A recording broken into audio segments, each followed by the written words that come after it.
Voice of Indonesia. Di tengah pandemi yang telah berlangsung, wabah demam berdarah dengue diam-diam masih mengintai kita semua. Terkait hal ini, kita akan berbincang-bincang bersama dengan Bapak Didi Budianto, selaku Direktur Pencegahan dan Pengendalian Penyakit Tular Vektor dan Zoonotik dari Kementerian Kesehatan. Dan telah bersama kita, halo, apa kabar Pak Didi? Hai, Pak Sekar. Gimana, sehat-sehat Pak? Alhamdulillah sehat Pak Sekar. Terima kasih sudah meluangkan waktunya untuk Voice of Indonesia di tengah kesibukan yang cukup padat nih Pak ya hari ini ya. Lumayan nih lagi dengan RTP dengan DPR. Baik, nah Pak Didi mengenai demam berdarah dengue ASEAN ini, kebetulan juga tadi pagi memang ada digelar juga pertemuan bersama dengan negara-negara ASEAN seperti itu ya Pak? Betul ya. Ya. Baik, nah ini mengenai demam berdarah seperti apa sih kasus dengue sendiri kalau untuk di Indonesia Pak? Iya, sejak sama ya ditemukan di Indonesia kasus dengue ini tahun 1968. Ini secara fluktuatif kasus dengue ini selalu berubah ya setiap tahunnya. Dalam kurun waktu 5 tahun terakhir, kasus dengue ini terjadi peningkatan pada tahun 2016 dan tahun 2019. Nah, selama COVID-19 ini tetap dilaporkan kasus dengue untuk beberapa wilayah. Bahkan sampai dengan minggu ke-22 saat ini, terjadi peningkatan kasus dengue-nya ini. Jadi kasus dengue hingga minggu ke-22 ini, tahun 2021, sudah dilaporkan dari 356 kabupaten kota yang tersebar di 29 provinsi. Ya, jadi hanya tersisa 5 provinsi yang nggak melaporkan adanya kasus dengue ini. Dan ironisnya, ke-29 provinsi ini juga merupakan daerah penyebaran COVID-19. Sehingga minggu ke-22 tahun 2021 ini tercatat jumlah kasusnya sekitar 13.372 kasus dengan 134 kematian. Nah, ini secara umum dari kasus tinggi di Indonesia saat ini. Oke, baik. Dan memang tingginya kasus dari dengue ini di Indonesia kan karena memang Indonesia ini kan wilayah endemik dari dengue ya. Betul, tapi iya. kalau dibandingkan dengan negara-negara lain di ASEAN seperti apa Pak? Di ASEAN dan Asia sebetulnya Indonesia ini jumlah kasusnya nomor 2. Kalau dengan Brasil, Amerika itu nomor 1. Tapi 5 negara seperti India, Indonesia, Myanmar, Sri Lanka, ataupun juga Thailand, ini termasuk di antara 30 negara yang paling endemik di dunia. Terlepas dari upaya pengendaliannya, telah terjadi peningkatan yang cukup signifikan nih jumlah kasus tinggi selama bertahun-tahun. Meskipun perbaikan juga dilakukan dalam manajemen kasus dan penurunan case fatality rate-nya di bawah 0,5%. Seperti misalnya tahun 2015 hingga tahun 2019, ini kasus DBD di wilayah ASEAN itu meningkat 46%. Dari 451 ribu menjadi 650 ribuan. Nah, sedangkan kematiannya menurun. Dari 1.500-an menjadi 1.550 ya. Banyak faktor memang yang menyebabkan kondisi tersebut. Selain ekspansi dan distribusi vektor nyamuknya sendiri, juga virusnya, tingkat pertumbuhan penduduk, kemudian saluran pembuangan, lingkungan ini yang cukup banyak. Nah, seperti itu. Dan juga kurangnya pengendalian vektor yang secara komprehensif dan terus-menerus. Seperti itu, Mbak Sekar. Baik. Nah, ini kematian yang menurun. Lalu ada catatan baik apa Pak mengenai penanganan dengue di Indonesia? Nah, kalau yang di Indonesia ini, seperti tadi ya ditemukan tahun 1968, jadi kasus sejak tahun 68 ini jumlah kasusnya kalau nggak salah 58 kasus, kematiannya 24, luar biasa ini. 41% CFR-nya waktu itu. Nah, sejak tahun 2008 angka kematiannya itu dapat diturunkan menjadi kurang dari 1%. Ini yang berita bagus. Artinya dari sisi bagaimana sisi masyarakat itu sendiri mulai terdidik untuk bisa sesegera mungkin masuk ke pelayanan kesehatan. Dari sisi kualitas pelayanan kesehatan pun juga meningkat untuk kualitas dari mutu dan juga seperti itu. Jadi ini sisi walaupun sampai saat ini masih tetap menjadi tantangan kita ya bersama bahwa tadi saya sampaikan sepintas di awal, kasusnya cukup meningkat untuk tahun-tahun yang baru-baru ini ya. Seperti itu. Baik. Jadi memang visi masyarakat dan pelayanan fasilitas kesehatan yang sudah meningkat, tapi meskipun demikian masih ada tantangan-tantangan ya Pak ya dalam penanganan dan pencegahan dengue itu sendiri Pak. Iya. Apa saja tantangannya? Nah, apalagi yang dalam kasus dengan kondisi pandemi COVID-19 ini, ini tantangannya cukup berat ya. Kita juga COVID-19 ini harus menjadi satu prioritas. Oleh karena itu sumber daya yang biasanya kita pakai untuk apapun ya kondisinya itu difokuskan ke arah COVID-19, COVID-19. Ya. Nah ini yang tapi seperti tadi saya sampaikan. Nggak boleh begitu saja. Kita harus tetap dengue ini harus tetap terus dicegah dan juga terus dikendalikan ya. Di samping itu potensi terjadinya tempat perindukan baru nih, perindukan nyamuk maksud saya ya. Karena apa? Karena misalnya ada peraturan kayak PSBB, sekolah dari rumah, ya, bekerja dari rumah. Nah ini ada tempat perindukan yang baru. Oleh karena itu sebetulnya dari sisi tantangan ini juga ada peluang sebetulnya nantinya ya. Samping itu juga kegiatan keluar, misalnya kegiatan yang penelusuran epidemiologi. Jika ada kasus ini terpaksa juga harus direm gitu ya. Dan layanan kesehatan juga akan terganggu. Ya. Oleh karena itu ya tentu nanti akan ada kiat-kiat bagaimana untuk bisa tetap berjalan dalam kondisi pandemi COVID ini.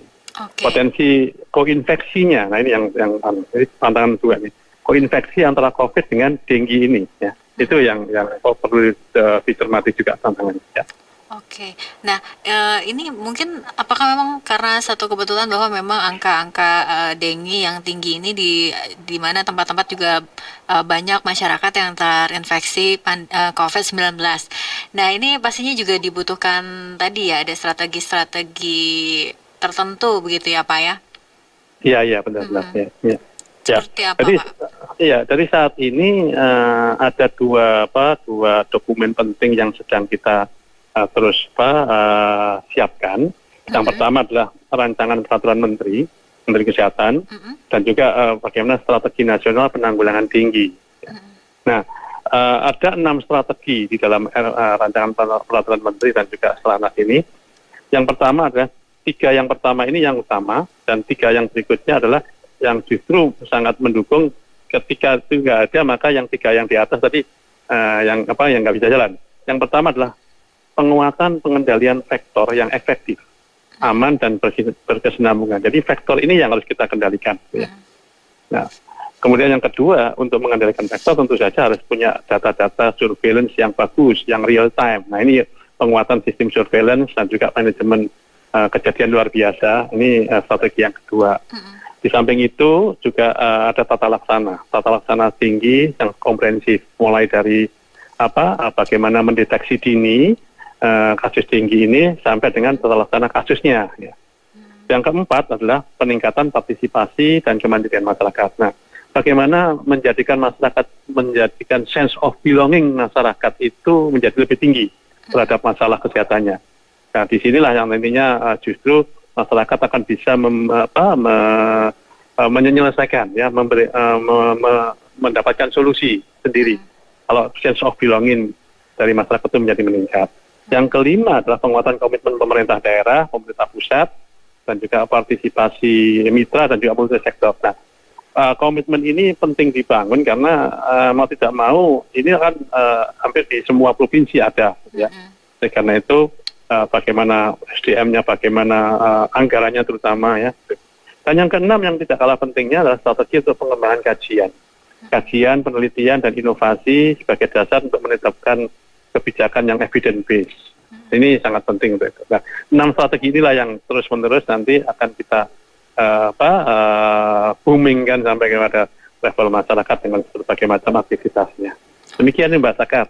Baik, jadi memang yang utama itu dibutuhkan sinergi terutama di masa-masa yang seperti ini, apalagi juga pemerintah kan pastinya telah melakukan antisipasi ya.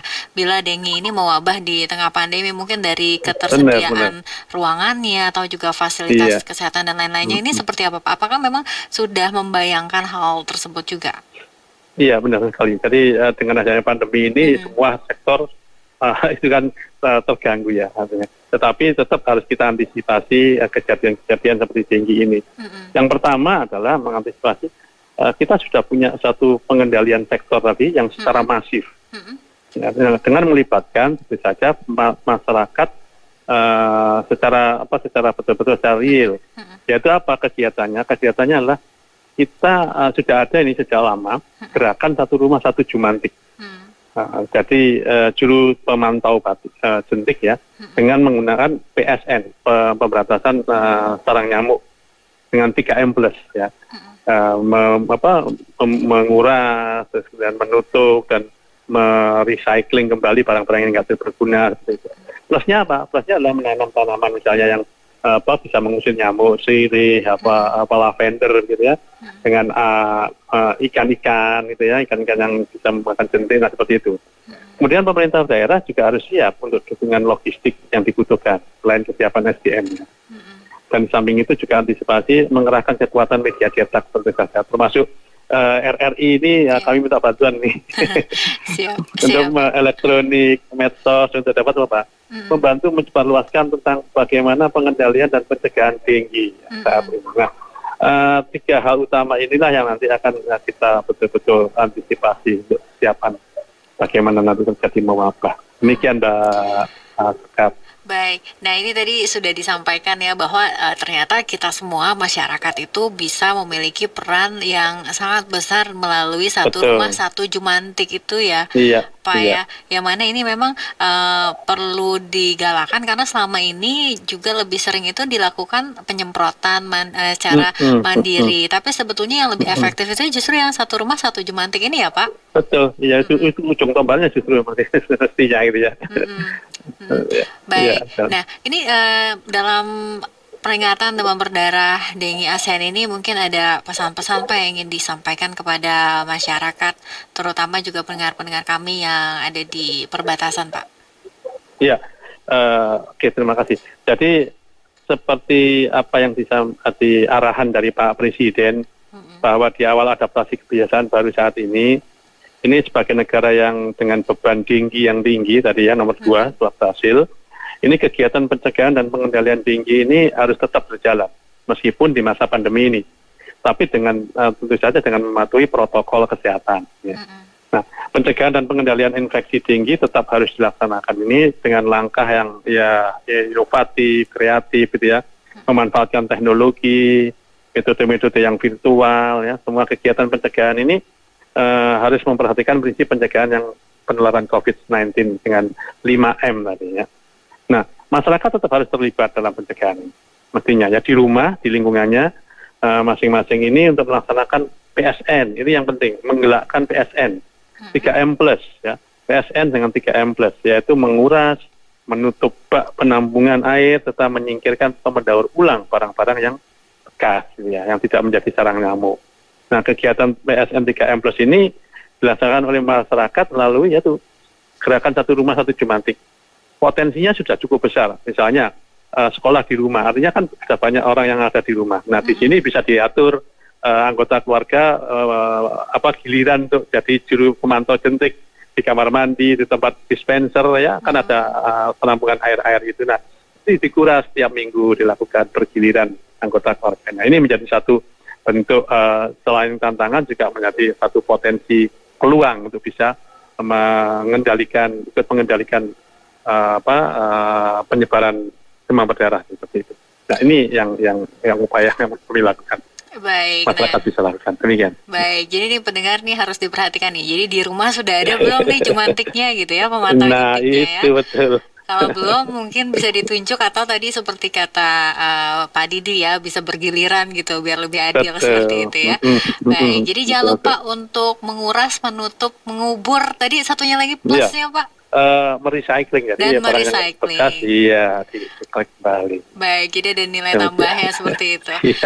Baik, terima kasih sekali lagi atas informasinya Pak Didi Budianto. Salam sehat, semoga dengan ini semakin meningkatkan kepedulian dan juga kewaspadaan kita karena sudah mulai memasuki musim pancaroba yang mana ini sudah musim-musimnya nih untuk dengue itu ya. Iya. Baik, terima kasih, salam sehat Pak. Salam sehat selalu. Selamat Salam kembali untuk masyarakat semua. beraktivitas. Iya, terima kasih.